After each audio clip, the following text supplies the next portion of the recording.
It's Worthwhile Weekend at Koi Tutoring Services. Have you recalibrated lately? What is recalibration? Why is it so important? Have you ever gotten lost in the woods? Did you have a compass? Have you ever adjusted a compass?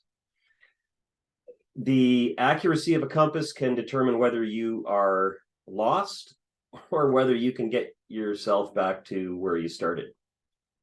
Recalibration is pretty important. Some of us have technical careers where the tools that we use required regular recalibration. Why do you do that? Why is it so important? Why do you spend so much time doing that?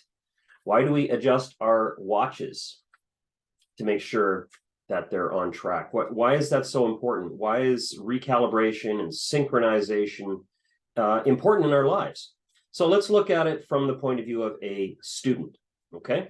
Growing, learning, developing, oftentimes struggling.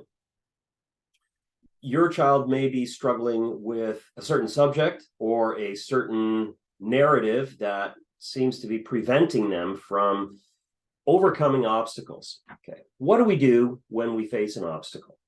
Well, first of all, we've got to identify it, and I've talked about that recently. And secondly, we need to navigate it and overcome it, or step around it, or step over it, or whichever. Now, question. Have you considered the navigation of an obstacle to have a recalibration component to it? Okay.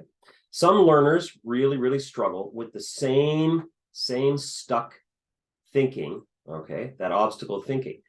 If you recalibrate them, okay, let's say the bearing is 60, okay, right here.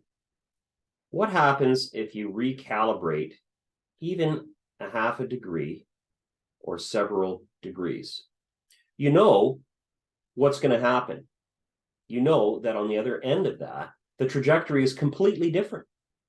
All it takes is a small adjustment today to yield major results tomorrow or the next day or the next week.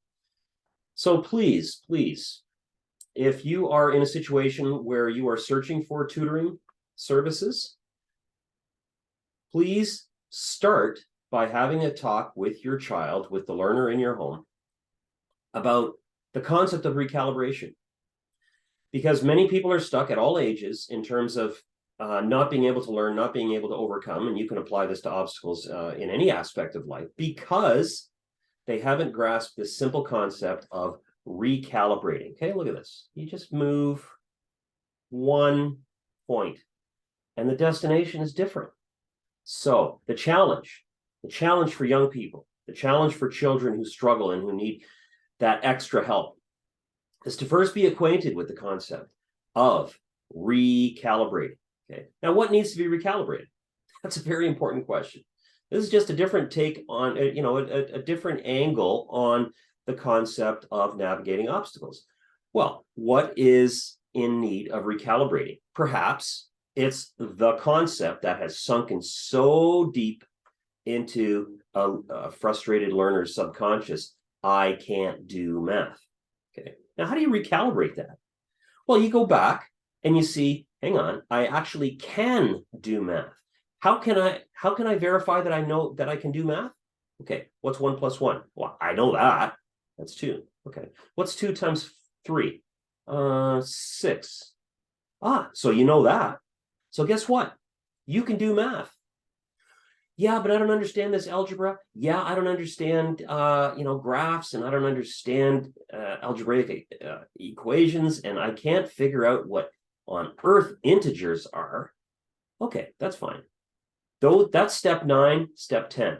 You already are beyond step 0. You're already at step 2 because you know the basics of multiplication and addition. Yeah, but I don't. Okay. Now let's do some practice. Now let's do some minute math. And let's really grind at the foundation, the multiplication tables 1 to 10. Let's start with that. Okay.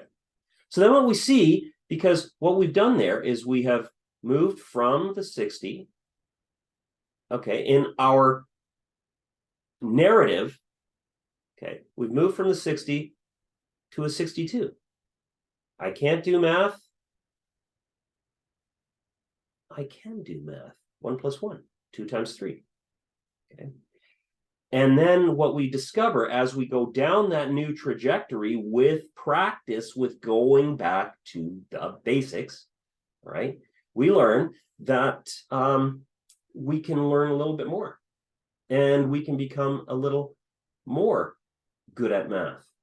So what ends up in the rearview mirror is the worn out narrative that says, I can't do math, because you've just proven factually that you can do math. Okay. Now, the kind of math that you currently have struggles with, okay, let's tackle that. All right. And let's come up with a plan to scaffold that. So recalibrating. All right. Very powerful tool, available in everyone's noggin at whatever age. Now, notwithstanding learning difficulties. Okay. And that's all part of the recalibration structure, that we have to customize that for every learner. Okay. That's very important. All right. I hope this is helpful. I hope this can kind of unpack some hope for you, because learning doesn't happen without hope.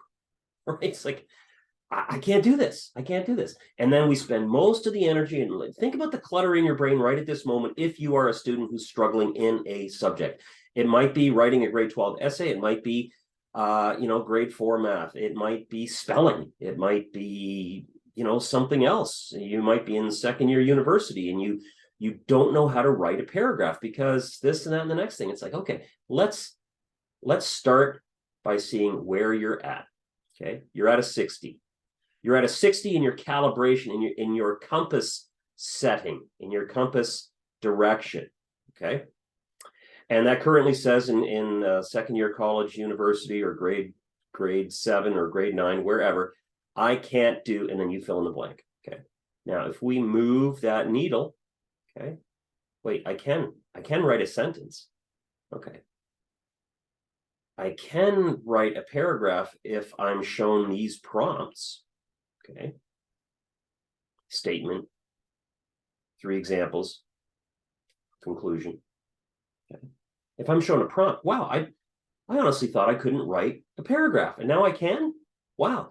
Look what happens when you change the needle, right? You end up in a whole different destination. So, again, hope that gives some hope. Think about the learners in your life. We're all learners, of course, but think about the child that you have who's maybe struggling, and talk to them about recalibrating.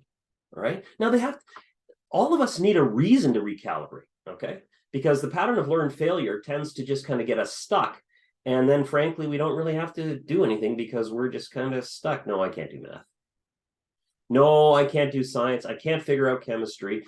I'll never be able to write a essay. All right. No. Yes, it's not. That's not where we stop. That maybe is where we start. But with recalibrating, dropping the needle, everything changes. Okay. And the speed at which we do those changes, and that we navigate those changes and recalibrate, that depends on our learning style and so on. And I'll unpack different learning styles at a future time. I wish you all the best. Please drop a comment below if you're so inclined, and please subscribe to my YouTube channel. And I look forward to sharing some more thoughts, and also replying to any feedback that you have, any topics that you think are worth us discussing and unpacking here at Koi Tutoring Services. Have a great day.